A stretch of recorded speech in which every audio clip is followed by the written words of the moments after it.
Mara had a foolproof plan. Apply for the dustiest, most forgotten job in the building, stay invisible, collect a paycheck. Nobody chases beige.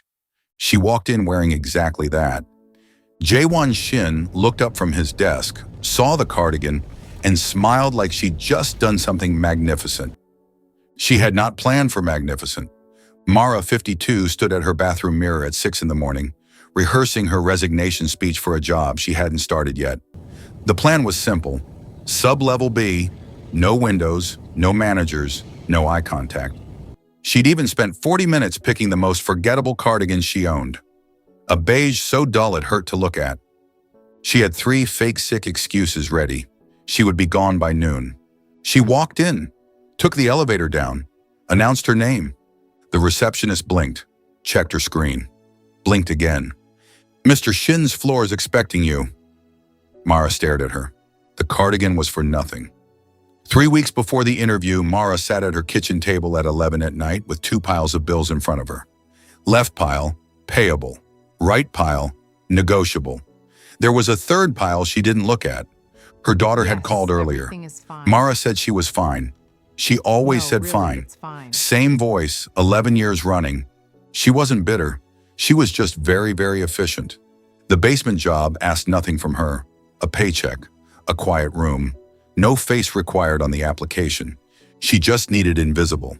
She hadn't counted on already being found. She kept the cardigan on. It was a statement now. His office was the size of her apartment. She stood by the door, folder in hand, ready to leave. He finished his call, looked at her, looked at the cardigan, and said, "You dressed for the basement."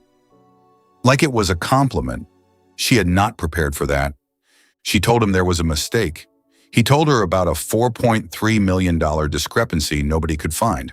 He mentioned the Morrison account. She hadn't known anyone read that. She glanced at his figure without meaning to, spotted something in 30 seconds, said it out loud before she could stop herself. He went very still. "Say that again." She said it again. He canceled 3 meetings. By 6 o'clock, she had forgotten every exit plan she owned. She told herself it was just the work.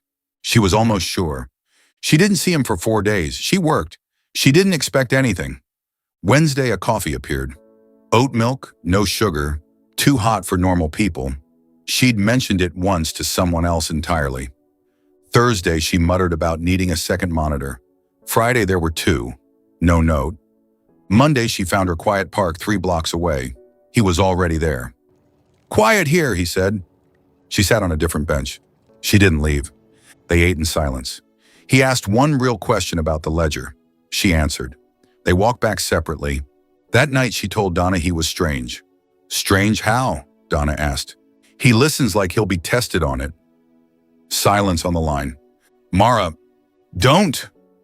Later, she realized she'd sat closer to his bench than the empty one beside her. She put that in the third pile, the one she never touched. It happened over vending machine crackers at 7 in the evening because neither of them had noticed the time. He asked practically why she'd picked the basement job. She considered the clean answer, decided against it. She was too tired and he would see through it anyway. So she told him. The 2013 restructuring, the lost role, the debt that was almost handled. She said it like a budget report, no softening.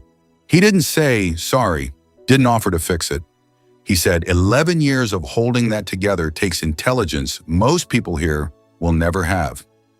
One sentence. Then he went back to his file. She looked at the crackers in her hand. Something shifted quietly in her chest. She told herself it was hunger. She filed the sentence anyway, in the pile she didn't touch. That pile was getting full. It was a routine cross-reference. She followed one thread further than she needed to. Shin Capital Holdings, sub-vehicle JW3, her debt, her exact restructuring debt, quietly purchased and sitting in his portfolio. She confirmed it 3 times.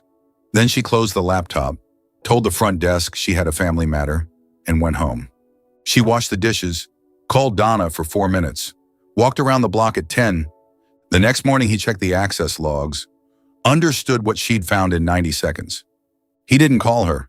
Instead, he signed a debt forgiveness document that had been sitting in his drawer since January. He didn't tell her.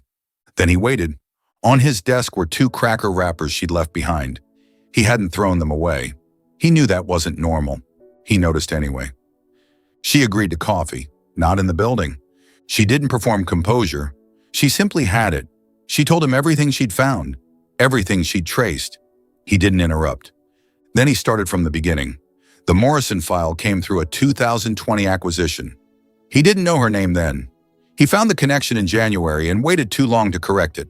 He said that plainly. He mentioned the cleared debt once. No decoration. "You weren't going to tell me," she said. "No, I thought that was better for you. I was wrong." Silence. "What was the actual plan?" "You," he said. "That was the plan." She looked at her cup. "I wore the beige cardigan." "I know," he said. "I thought it was brave." They didn't leave as a couple. They left as 2 people holding something true. She drove home with the windows down. She didn't file anything that night. She called 8 days later. She'd found another anomaly in the soul files. She thought he should know. He met her at the park. She was already there. She'd brought 2 coffees without thinking about it. He sat on the same bench. Not the other one. They worked through it briefly. Then they just sat. The city moved around them. "The filing clerk position has been eliminated," he said. "I know. I reorganized the department Tuesday." He looked at her. She looked at the skyline, almost smiling. "Dinner," he said. "The kind where you say what you actually think." "I talk a lot when I'm not trying to leave early." "I know," he said. "I liked it." She set her coffee down between them. Not her side, not his. Between.